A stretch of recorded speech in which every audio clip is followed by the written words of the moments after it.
Устаз, менин күйөөм өткөнүнө 6 ай болуп калды. Жолдошум военный болчу. Тажиктер тарабынан ок тийип каза болду.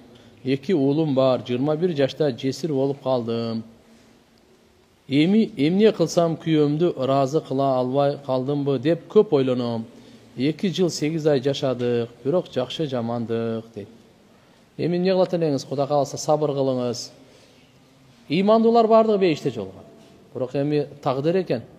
Жаш, өзүңөр карап көргүлө, үй бүлө менен дагы иншалла өмүр сүрүү бар. Башка турмушка чыкса шарият эч кандай ага тоскоолдук жагып неме кылбайт.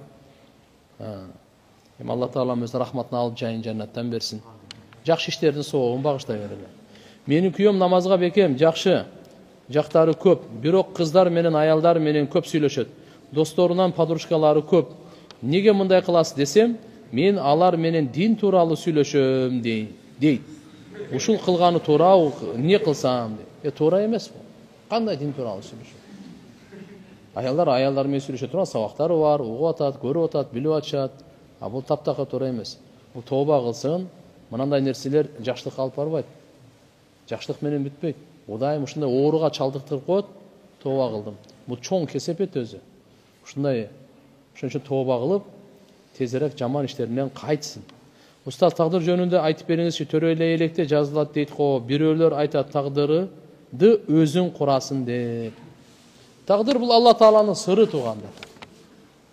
Жараткан Алла Таала бул ааламды жаратарда мурда эле бизди билет эле, бизди жаратып, бизди ырыскы берип, мисалы ушу бүгүн ушу сабакта отурганыбыздын баарын Алла Таала мурда эле жазып койгон. Албетте, тагдырды дуа гана өзгөртөт дейт. Ошо өзгөрүлүүсү дагы тагдырдан.